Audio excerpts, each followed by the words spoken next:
On the 62nd day of being on the road with the pandemic, we are now in the city of Hyderabad, in its old city in the area of Shastripuram, where MIM leader Asaduddin Owaisi has just come to distribute food to those who are most impoverished, auto drivers among them.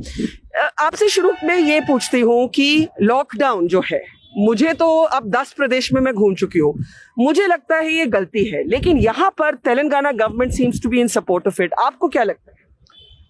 बरखा, मैं तो इस पर एक article लिखा हूँ और मैंने ये कहा है कि एक लॉकडाउन अनकॉन्स्टिट्यूशनल है, अनप्लान्ड है. इसका एपिडेमिक एक्ट और एनडीएमए को इस्तेमाल करके लॉकडाउन करना ये बिल्कुल गलत है.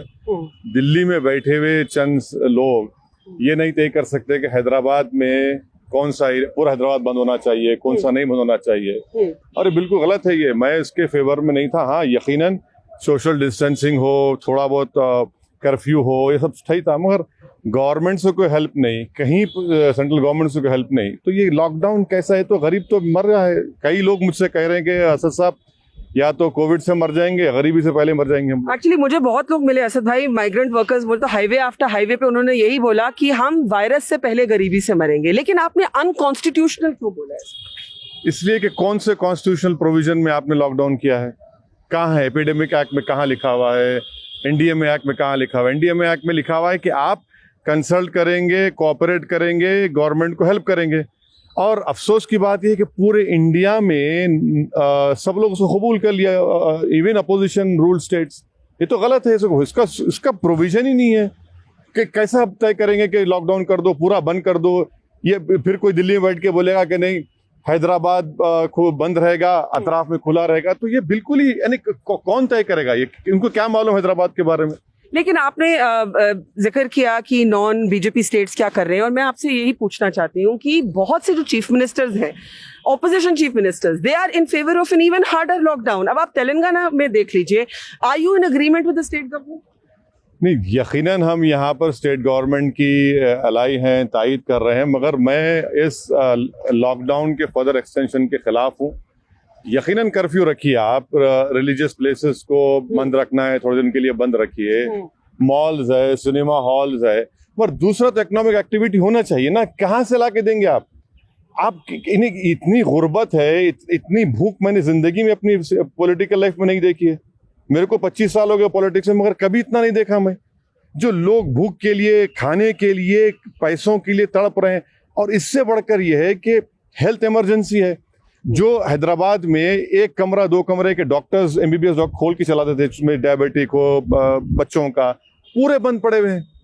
इतना बड़ा, अच्छा पैसे नहीं है कि बड़े अस्पताल में जाकर इलाज कर सके. तो हर एतबार से गलत है कि माने हैदराबाद में कहावत है कि दीवाने उठे सर को मुस्सा लपटे.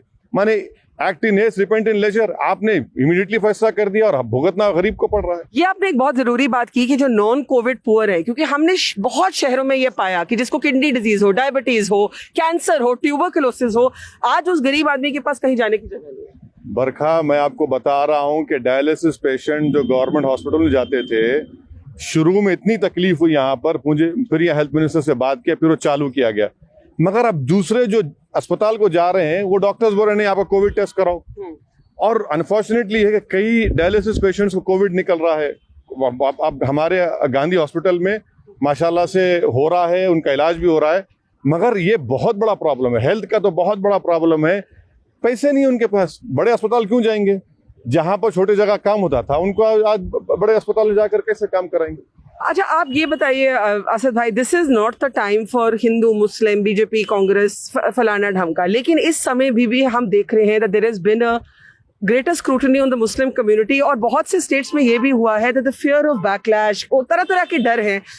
इन मेनी मुस्लिम नेबरहुड्स लोग खुद वॉलंटियर करके इन्फॉर्मेशन नहीं दे रहे. यहाँ पे क्या एक्सपीरियंस है? नहीं, यहाँ पर जब ये शुरू हुआ था, सबसे पहले वर्का तेलंगाना स्टेट ने ही दिल्ली में यूनियन गवर्नमेंट को बताया था कि जो तबलीगी जमात के इंडोनेशिया से लोग आए थे, करीम नगर उनका टेस्ट किया था, तो मालूम है कि उनको कोविड निकला. इमीडिएटली हम गवर्नमेंट को इन्फॉर्म किए, यूनियन गवर्नमेंट को.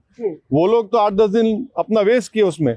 उसके बाद सीएम और गवर्नमेंट मुझे बोले, और जितने कैसे ये टाइम कैसे वेस्ट हुआ अकॉर्डिंग टू? जो इंडोनेशिया से जमात हैदराबाद आकर करीमनगर गई थी, यहाँ से 150-200 किलोमीटर पर है, उनका जब टेस्ट करवाया गया, उनको मालूम हुआ सबको कोविड निकला। इमीडिएटली उन्होंने कहा कि भाई ये बाहर से लोग आए हुए हैं, इनको कोविड निकला है। खैर वो सोते रहे वहाँ पर, मगर उसके बाद चीफ मिनिस्टर और ने खास तौर से मुझसे कहा कि असद भाई जितने लोग हैदराबाद तेलंगाना तबलीगी जमात के मरकज़ गए थे उनके सबको आप टेस्ट करवाना लाना। तो तबलीगी जमात वाले विद इन 12 आवर्स मुझे 650 की नामों की लिस्ट दी है, गवर्नमेंट भी दी थी। खैर उसमें से जो भी थे 500 के करीब लोगों को लेकर गए, उनको टेस्ट करवाया, उनको क्वारंटीन हुआ, बहुत से लोगों को पॉजिटिव निकला। लेडीज को बच्चों के साथ उनको 2-2 हफ्ते क्वारंटाइन किए। तो यहाँ तेलंगाना गवर्नमेंट का तो शुक्रगुजार हूँ कि वो लोग पूरा कोऑपरेट किए, हम भी डे 1 से कोऑपरेट कर रहे हैं।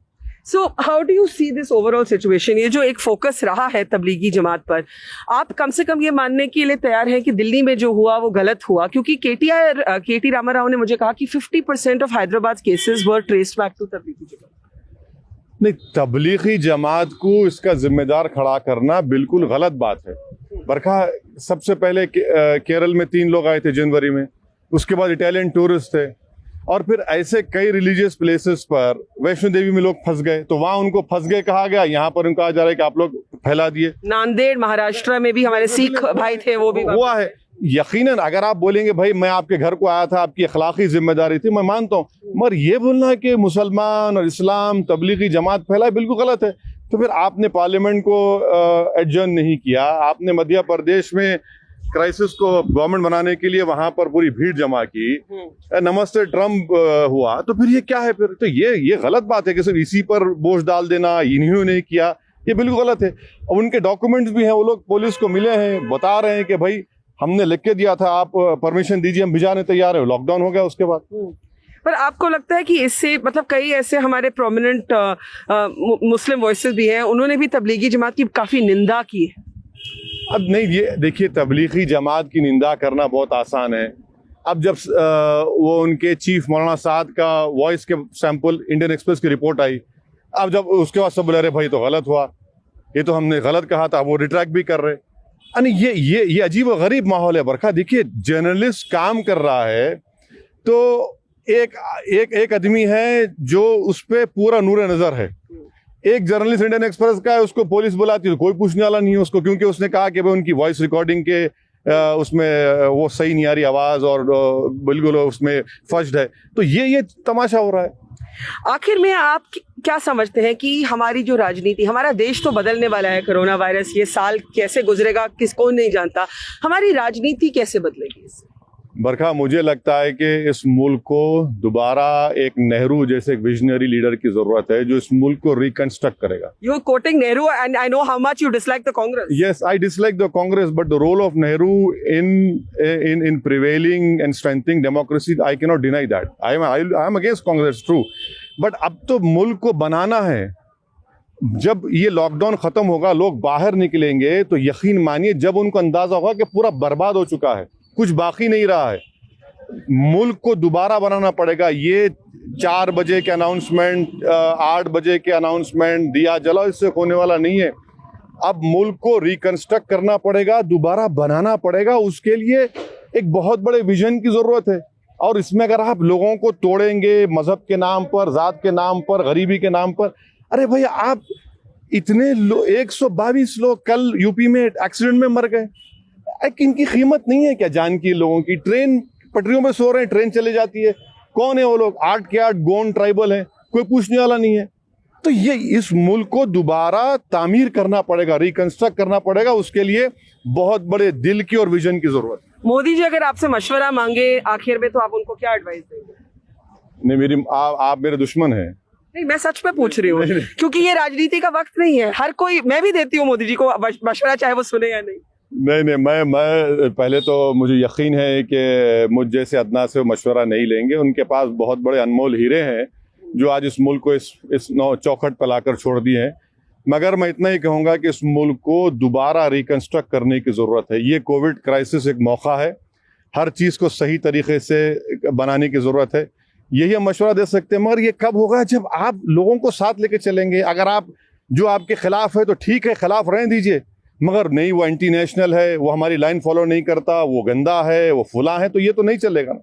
Asad Owaisi, बहुत बहुत शुक्रिया. Asaduddin Owaisi calling not just for a reconstruction of the economy, but for a reconstruction of the Indian nation. Here in Hyderabad on day 62 of reporting on the road with the pandemic.